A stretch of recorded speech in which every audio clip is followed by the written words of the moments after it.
E essa imagem do pastor que Jesus coloca não é uma imagem poética, mas é uma realidade, pois é o cumprimento de uma profecia do Antigo Testamento, em que Deus falava ao povo que estava com maus pastores, que não se preocupavam com as ovelhas, e sim apenas em usufruir daquilo que as ovelhas poderiam conceder.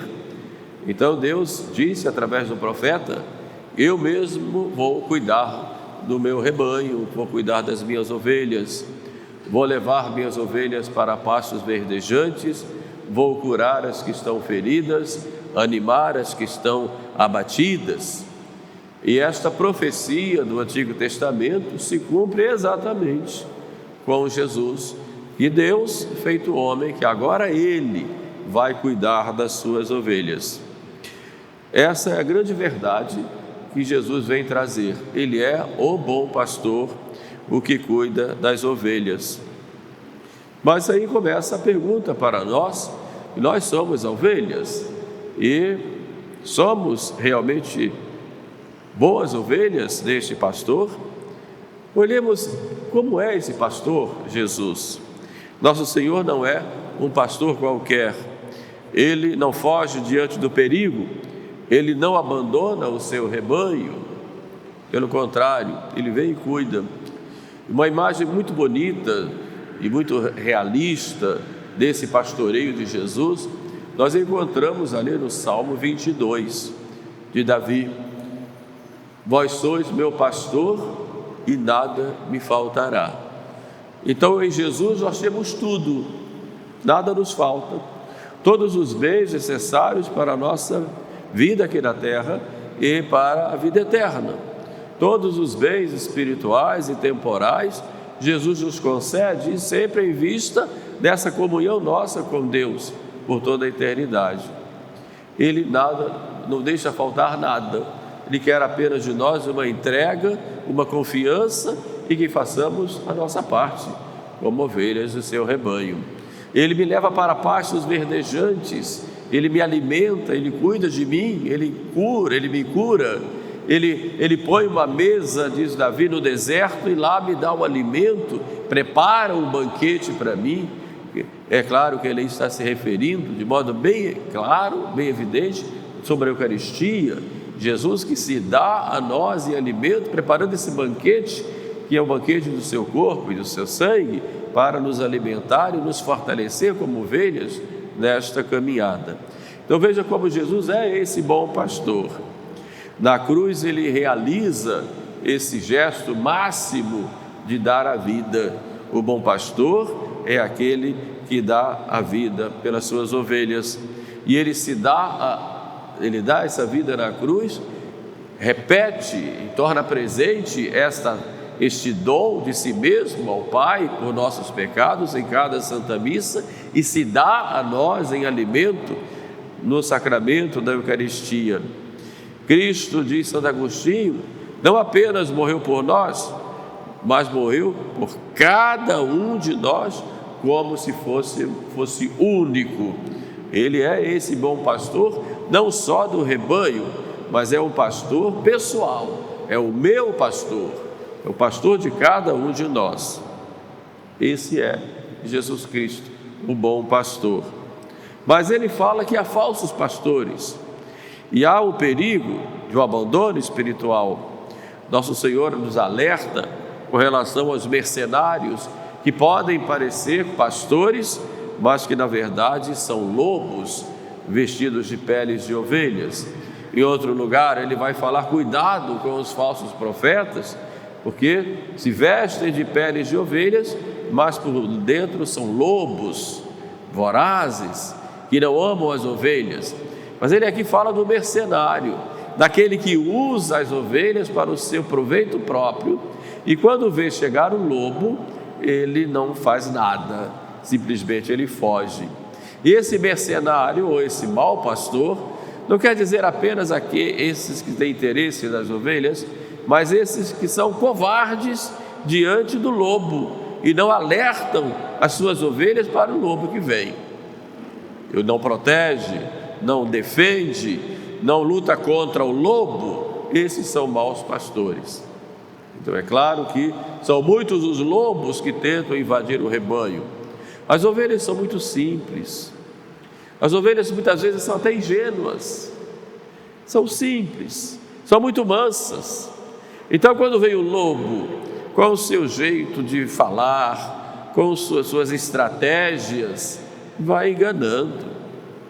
Com os seus meios vai levando muitas ovelhas para o caminho mau, porque o lobo quer pegar as ovelhas. E hoje mais ainda, temos que ter muito cuidado. Primeiro porque nós somos como pastores obrigados a defender a verdade. E o pastor, quando se cala diante da verdade, ele está deixando o lobo passar. Porque o lobo vem e engana, com falácias. E é claro que o demônio, ele se veste de bom pastor, muitas vezes com palavras bonitas, agradáveis, com raciocínios aparentemente reais e lógicos, mas são falaciosos. Temos que ter cuidado. A história da igreja está cheia de exemplos de bons pastores. Temos o São Carlos Borromeu, um grande bispo, arcebispo de Milão, que trabalhou na implantação das diretrizes do Concílio de Trento. Temos o Santo Afonso e tantos outros, que mesmo no Brasil tivemos tantos exemplos. Sobretudo se destaca a figura de Dom Vital, Dom Macedo, daquela questão religiosa do final do Império, e tantos outros, todos os pastores que se dedicam e se entregam, que sofrem. Ainda hoje há tantos pastores que se dedicam, que se entregam, que sofrem, que rezam, que têm uma vida santa, que recebem pressão de todos os lados. Bons pastores, mas infelizmente temos maus pastores que se calam diante da verdade, que não alertam as ovelhas pelo perigo do inimigo que entra. Temos também doutrinas confusas que se espalham no meio do povo. Temos o relativismo moral, a indiferença religiosa. O verdadeiro pastor é aquele que alerta, que chama atenção, que corrige com amor e que não teme perder o favor dos homens para não perder a verdade. Esse é o bom pastor. Ai daquele pastor que quer agradar as pessoas e por isso cala diante dos erros. Ai do pastor que é negligente no cuidado de seu rebanho. Ai daquele pastor que, para agradar as pessoas, termina sendo conivente com as mentiras que o mundo prega. Ai do pastor que é liberal, que já perdeu a noção do certo e do errado e que acha que o certo e o errado depende de cada um. Nós somos tentados a isso muitas vezes para agradar o mundo ou para sermos politicamente corretos. E São Paulo já nos alerta quando diz: prega a palavra, quer agrade, quer desagrade. Admoesta, suplica com toda paciência e doutrina, porque virá o tempo em que os homens já não suportarão a sã doutrina e farão para si mestres conforme os seus desejos, levados pela curiosidade de ouvir, pela coceira do ouvido. O termo é esse que São Paulo usa. Estão mais preocupados em novidades e dar ouvidos a essas fábulas, a mentiras, enquanto a verdade é muitas vezes calada. Então o pastor deve pregar a verdade, mostrar a verdade, quer agrade, quer desagrade. Sobretudo no tempo de tanta confusão religiosa, tanta confusão também dentro da igreja, é preciso nós estarmos firmes na doutrina, naquilo que Jesus Cristo sempre ensinou, firmes na liturgia, naquilo que a igreja aprovou e coloca como a oração pública e oficial.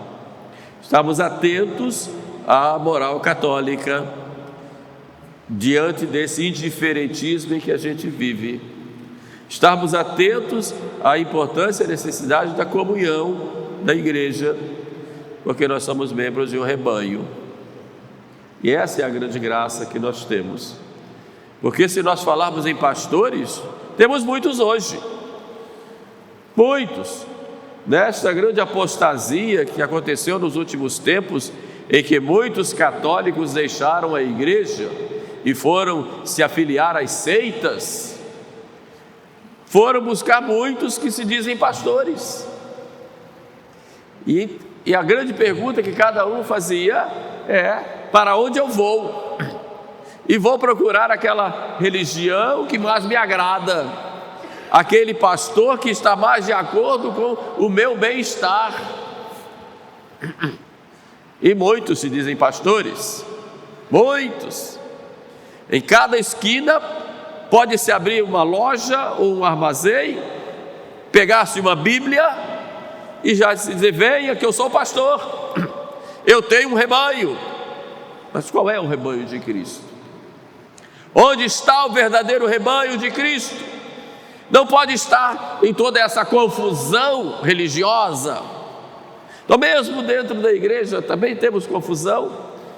Uns são de um jeito, outros são de outro. Onde está o verdadeiro rebanho de Cristo?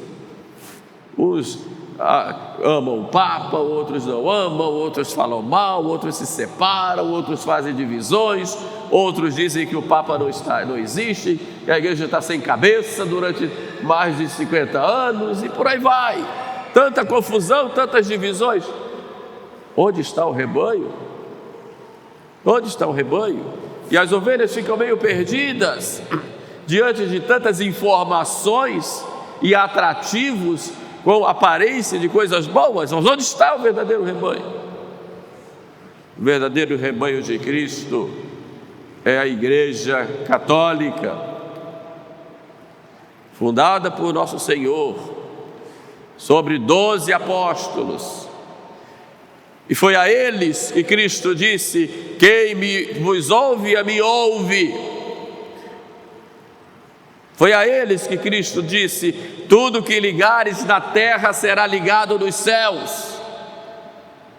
Tudo que desligares na terra será desligado nos céus. A esses Cristo falou.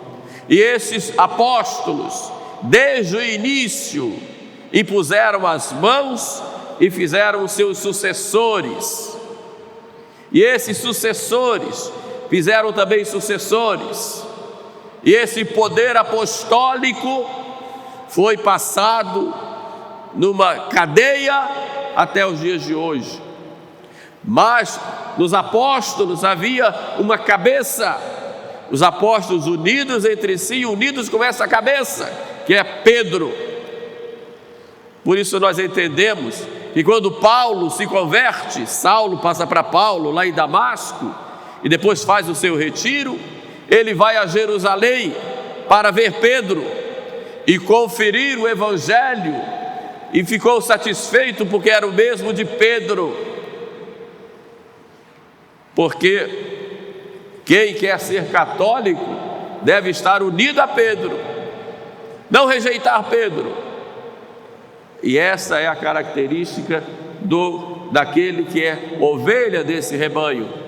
Então esse rebanho aqui na terra tem um pastor supremo, Concílio Vaticano I, e esse pastor supremo é o Papa. Não sou obrigado a gostar do Papa, isso é coisa pessoal, embora eu o ame pessoalmente, mas eu sou obrigado a estar em comunhão com ele, senão eu não sou desse rebanho.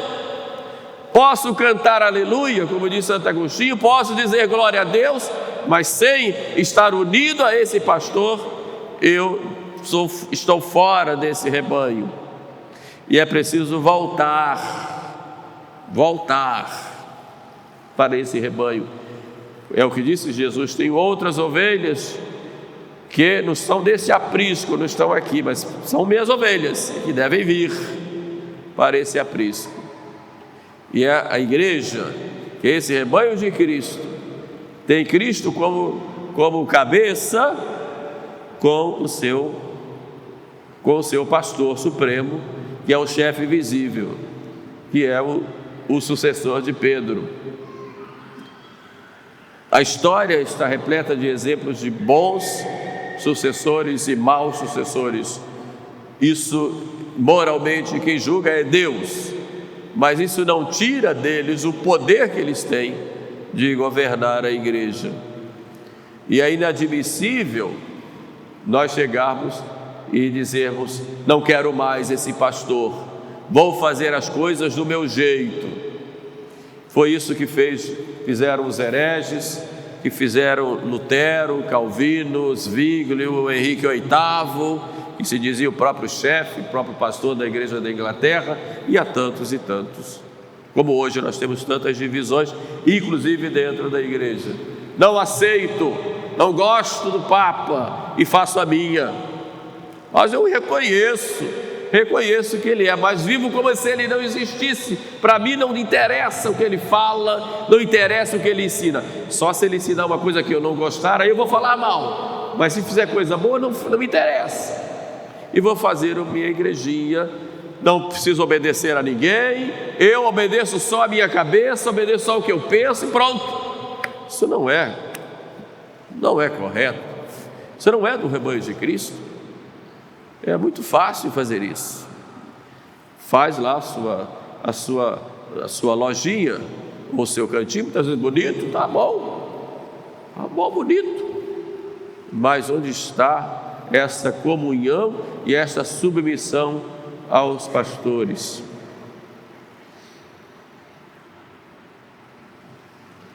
Muitas vezes até coloca-se as ovelhas contra os pastores e se arvora como se a própria pessoa fosse o pastor. Não tem mais ninguém acima de mim, aqui quem manda sou eu. Isso não é bom pastor. Pode ter até reta intenção, Deus é quem julga, mas objetivamente falando, não é do rebanho de Cristo. Então hoje é dia de nós rezarmos pelos nossos pastores,